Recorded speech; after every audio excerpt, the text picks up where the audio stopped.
Sahabat-sahabat dan saudara-saudara seiman yang kekasih di dalam Tuhan, menjelang Natal tahun 2020, saya ingin mengajak Anda bersama-sama merenungkan makna Natal bagi setiap kita. Tahun 2020 adalah tahun yang sangat istimewa bagi kita, karena kita harus melakukan banyak aktivitas secara virtual. Tetapi sebagai anak Tuhan, kita percaya bahwa Allah turut bekerja dalam segala sesuatu untuk mendatangkan kebaikan bagi mereka yang mengasihi Dia, yaitu bagi mereka yang terpanggil sesuai dengan rencana Allah. Yang jelas, dengan ibadah virtual, kita mempunyai lebih banyak waktu untuk berfokus pada makna Natal yang mungkin di tahun-tahun sebelumnya kita pakai untuk persiapan berbagai macam acara dan kesibukan lainnya. Juga dengan ibadah virtual, kita juga tidak lagi dibatasi oleh ruang dan waktu. Kita boleh beribadah dan bersekutu dengan saudara seiman kita di belahan bumi yang jauh dari kita.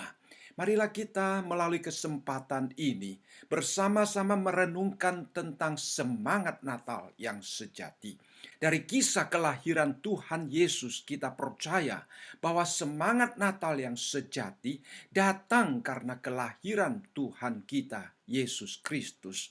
Pertama-tama, semangat Natal yang sejati diproklamirkan oleh para malaikat kepada para gembala yang sedang menjaga domba-domba mereka, seperti yang tercatat dalam Lukas pasal yang kedua ayat yang ke-10 sampai ayat yang ke-11.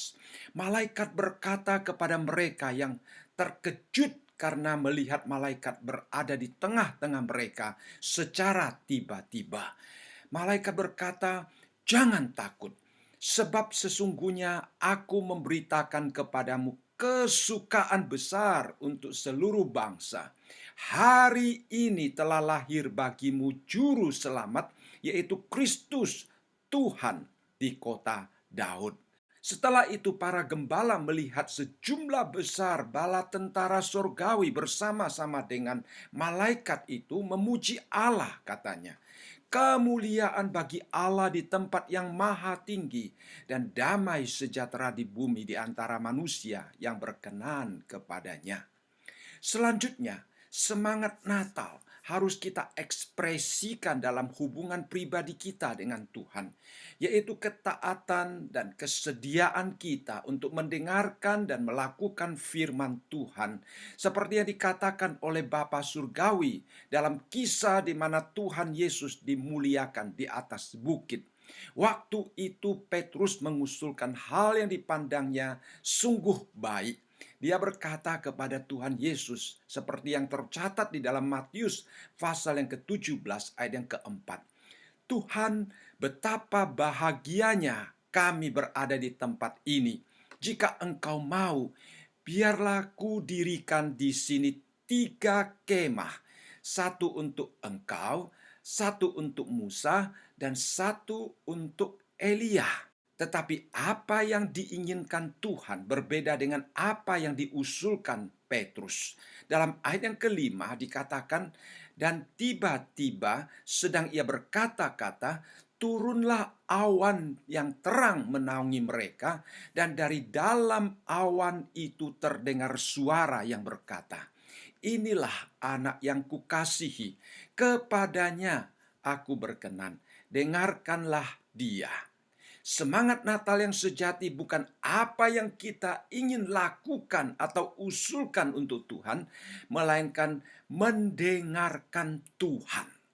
Dan terakhir, semangat Natal yang sejati harus kita ekspresikan dalam kehidupan bergereja dan bermasyarakat, seperti yang diperintahkan oleh Tuhan Yesus kepada murid-muridnya dalam Yohanes pasal yang ke-15 ayat yang ke-12, yang juga ditujukan kepada setiap kita pada hari ini. "Inilah perintahku, yaitu supaya kamu saling mengasihi, seperti aku mengasihi kamu." Marilah saudara-saudara, teman-teman sekalian, kita merayakan Natal dengan semangat yang benar, menerima Yesus Kristus sebagai juru selamat dan mengundang orang lain menerima Dia sebagai juru selamat, memuliakan Tuhan, dan menjadi pembawa damai di dalam dunia ini. Hidup taat sepenuhnya kepada Tuhan, serta mengasihi sesama kita. Tuhan memberkati. Amin.